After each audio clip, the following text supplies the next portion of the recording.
I just realized that I haven't sang to y'all in a while. Maybe you're saying, thank goodness for that. Y'all ever hear of Pink Floyd? The Wall. That's something that rings special for me. Having mental illness, and the movie / album itself follows the trials, tribulations, and delusions of an individual suffering a mental health crisis. But given recent events and recent videos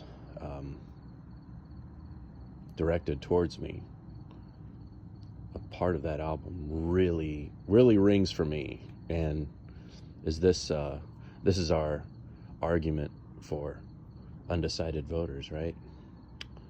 Are there any queers in the audience tonight? Get them up against the wall. Against the wall.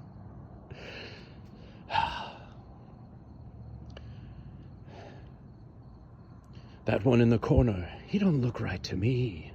Get him up against the wall. And that one looks Jewish. And that one's a coon.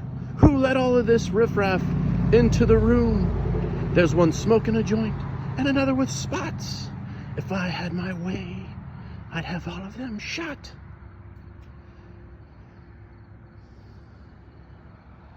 So I was doing my thing at work. This was during the last few months of the Trump thing, and I think it was a city in Oregon or Ferguson or some damn place, and dude wearing a red MAGA hat was sitting there, and oddly enough, it's the curse of being a libertarian, that whomever's talking to you, when you don't say anything back, they think you're on their side, and they just mercifully say whatever. So I get to hear quite a bit of perspective from both sides. And I would say also, if you're ardently entrenched in a particular doctrine, and a third of the way when the other person is talking to you, if you interrupt or threaten or whatever, you're not going to get the rest of the information out of them, you know? Goes back to a long time ago in a self-defense class. The instructor said, listen, if you're ever really pissed off at something or someone, don't tell them what you're going to do. He's like, this is a mistake people make in bar fights all the time. Because if you tell somebody what you're going to do or how you feel about a situation, not only do you know what you're going to do, they know what you're going to do also. Maybe that partly applies. So anyway, this asshole says his response is to just set up snipers and shoot all the people that are protesting and rioting and everything. Just kill them all. Let God sort them out. This is somebody's sweet grandpa, you know? And I thought, you know what, that's fucked up. And I also thought, again, this is I'm sure the liberal in me. There's certain things that I don't feel are a death sentence. Just in my opinion.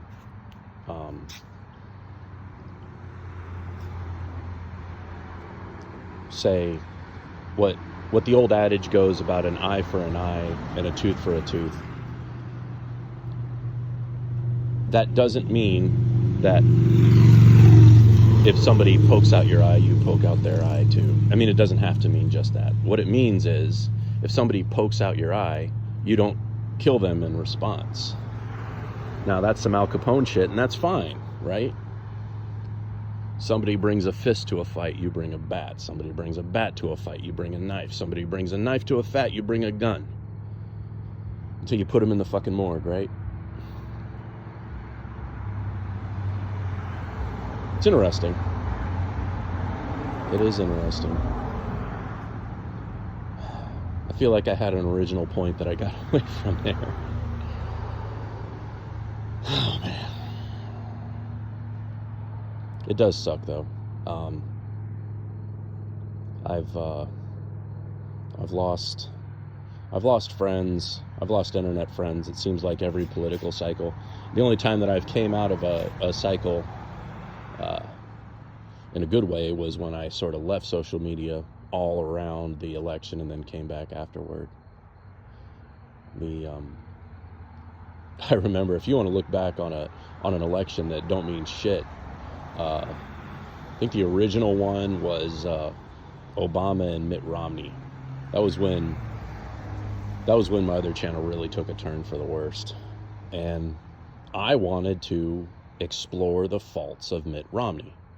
But you don't get to do that during a political election. And then as a result, you never get to do that, because once they're elected, there's nothing to talk about anymore. It's all swept under the rug because the person's in place and the person's working. I believe the point of debate in the primary is to examine policies, philosophical concepts, and to not do so misses the chance to refine our process. I don't know. Big thank you to Backwoods for giving me the benefit of the doubt on so undecided, and I only brought up Kamala and Trump, and you saw the better of me thinking that I might be considering third party. Honestly, hadn't really thought about it, and I did, however, take a vow a long time ago that I would never again vote against someone. I would only vote for them. Meaning, if alls I would be able to do is pick the lesser of two evils, I would merely vote for them. Thus, the point of me casting my ballot for the libertarian candidate. Oh well.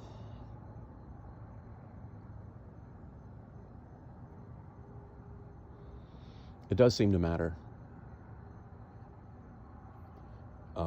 We've been led to believe that there have been financial and economic consequences to this administration. And if you go back to Biden stopping the big pipeline of oil with a stroke of a pen, I feel that to have the pipeline created by the stroke of a pen is problematic. That pen's a little too strong. Nowhere is Trump, when he's talking about draining the swamp, that I've seen, and please correct me if I'm wrong, is the problem not how much executive overreach has been allowed since the time of Abraham Lincoln, as the deep state built this emperor-like position. Or does it not matter so long as your guy's behind the steering wheel?